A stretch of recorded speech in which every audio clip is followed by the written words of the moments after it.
अस्सलामु अलैकुम व रहमतुल्लाहि व बरकातहू।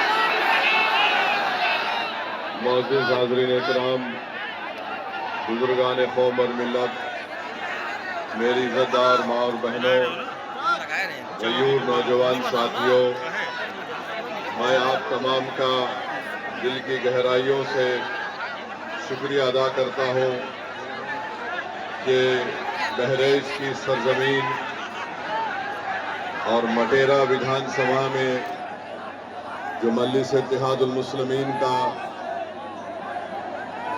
एक तारीखी जलसे आम हो रहा है, इसको आपने तारीखी बना दिया। हजारों की तादाद में यहाँ पर शिरकत करके मैं आप तमाम का शुक्रिया अदा करता हूँ कि आपने अपना कीमती वक्त निकाल कर तकालीफ को बर्दाश्त किया और आज आप यहाँ पर जमा हुए हैं। आप तमाम का मैं अपनी जानिब से और मजलिस इत्तेहादुल मुस्लिमीन की जानिब से शुक्रिया अदा करता हूँ।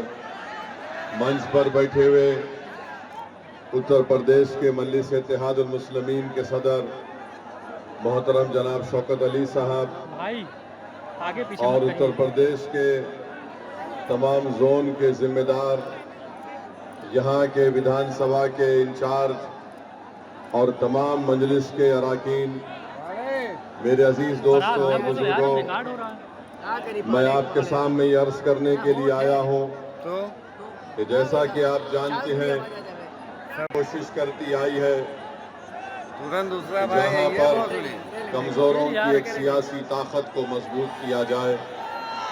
मेरी आपसे गुजारिश ये है कि आप जानते ये हैं कि अगर आप संविधान को पढ़ेंगे तो संविधान के दफा 37 को अगर हम पढ़ेंगे और संविधान का जो पहला पन्ना है, पहला सफा है, उसको अगर आप पढ़ेंगे तो उसमें लफ्ज इस्तेमाल हुआ इंसाफ का, जस्टिस का।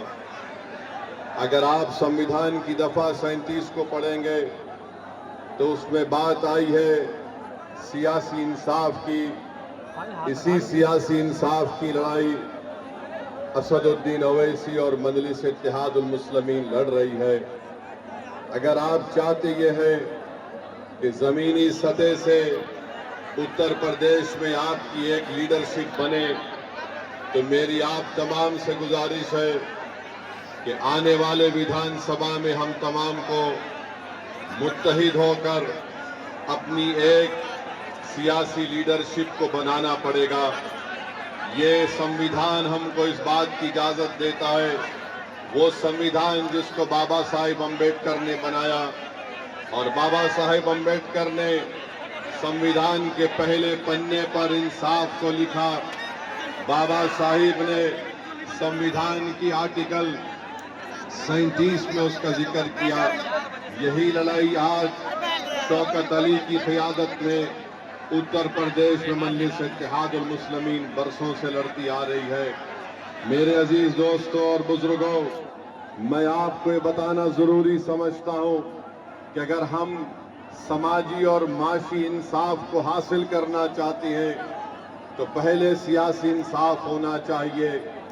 आज आप जानते हैं कि जब तक हम अपने नुमाइंदों को कामयाब नहीं करेंगे जो उत्तर प्रदेश की विधानसभा में जाकर आपकी बेबाक आवाज बने, आपके मसाइल की तर्जुमानी कर सके, आपके लिए हक की लड़ाई लड़ सके।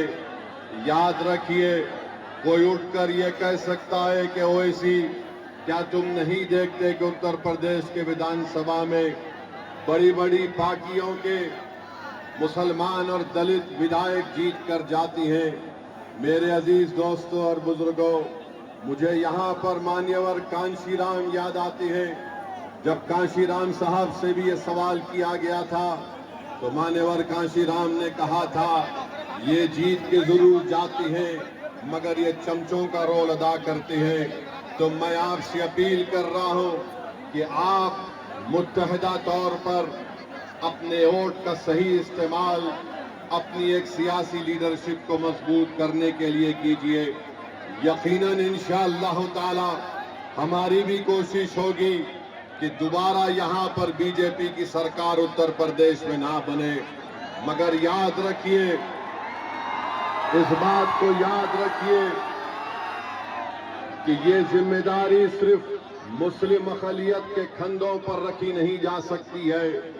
अगर कोई बीजेपी को रोकना चाहता है, अगर कोई दोबारा बीजेपी को सत्ता में आने को रोकने की ये कोशिश करता है, तो मैं यहां पर खड़े होकर कह रहा हूं कि मजलिस इत्तेहादुल मुस्लिमीन उनका साथ देने के लिए तैयार है।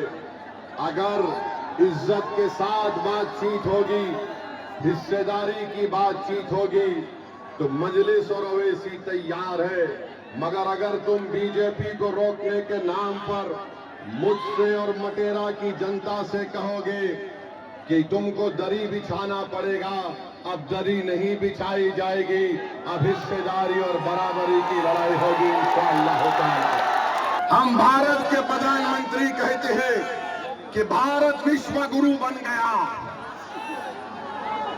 तो हम उनसे पूछना चाहते हैं कि आज ईरान और ओमान के दरमियान में समंदर पर हमारे कश्ती पर भारत के नागरिक पर जालिम डोनाल्ड ट्रंप ने मिसाइल दागकर हमारे 3 भारतीयों को जान से उनकी जान ले ली, उनको मार दिया। भारत के प्रधानमंत्री, आपकी जबान पर डोनाल्ड ट्रंप का नाम क्यों नहीं आता, बताओ। 3 भारत के नागरिक मारे गए और हम डोनाल्ड ट्रंप ने जो हरकत की, मिसाइल मारकर हमारे 3 भारत के नागरिक को मार दिया, उसके नरेंद्र मोदी उसकी मजम्मत नहीं करते हैं। अरे एनकाउंटर करो, मारो मुल्ला को, दाढ़ी पकड़कर मारते हैं, घर में घुसते हैं, मदरसों को तोड़ते हैं। अरे तुम कैसे बहादुर हो, तुम तो बुज़दिल हो, बुज़दिल हो। 3 भारत के नागरिक मारे गए और 133 करोड़ जनता का प्रधानमंत्री उसका कंडेम तक नहीं कर सकता। और अफसोस की बात यह है कि एक हमारे सीफेरर की लाश, एक हमारे सीफेरर की लाश 2 दिन से वहां पर रखी हुई है। उस कश्ती का कैप्टन वीडियो बनाकर हम तमाम से अपील कर रहा है कि बताओ इस देश के प्रधानमंत्री को इसकी लाश कम से कम उसके घर को पहुंचा दो।